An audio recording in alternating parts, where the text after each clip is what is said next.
বরাহ দেবীর কাহিনী সম্বন্ধে আজ আমরা জানব। দেবী বরাহী বা বরাহ দেবী মাতা হলেন হিন্দু ধর্মের অত্যন্ত প্রভাবশালী ও শক্তিশালী এক দেবী, যিনি তার ভক্তদের অলৌকিক সুরক্ষা প্রদানের জন্য পরিচিত।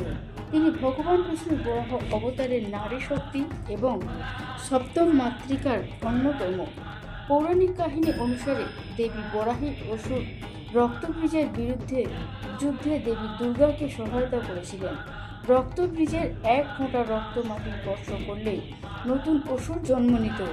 দেবী বরাহী তার উগ্র শক্তি দিয়ে অসুরদের রক্ত পান করে তাদের ধ্বংস নিশ্চিত করেছিলেন, যা তার অসীম ক্ষমতার পরিচয় দেয়।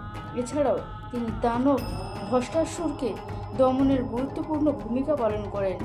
দেবী বরাহীকে নির্ভীক রক্ষাকর্ত্রী হিসেবে বিবেচনা করা হয়। ভক্তদের মধ্যে বিশ্বাস প্রচলিত যে তিনি নেতিবাচক শক্তি যেমন কালো জাদু, ব্ল্যাক ম্যাজিক, কুনজর এবং শত্রুদের হাত থেকে অলৌকিক সুরক্ষা প্রদান করেন। অনেক ভক্তের ব্যক্তিগত অভিজ্ঞতা অনুযায়ী চরম বিপদের মুহূর্তে দেবী বরাহীর স্মরণ করলে অভাবনীয়ভাবে সেই সংকট কেটে যায়।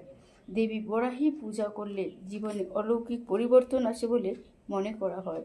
বাড়িতে বা মন্দিরে তার পূজা করলে ব্যবসায়িক সাফল্য, সম্পদ এবং ভূসম্পত্তি লাভ করা হয়। দেবী বরাহী তান্ত্রিক রূপ ও রহস্যময় শক্তি।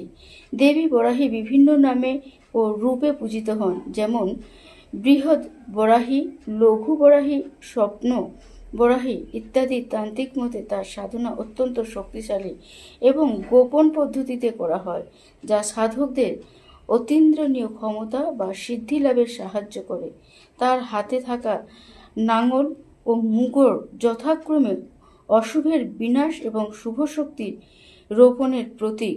মা বরাহী দেবী তার ভক্তদের কাছে কেবল একজন শক্তিশালী দেবীই নন, বরং এক দয়াবান মাতা, যিনি তার সন্তানের প্রতিটি ডাকে অলৌকিকভাবে সাড়া দেন।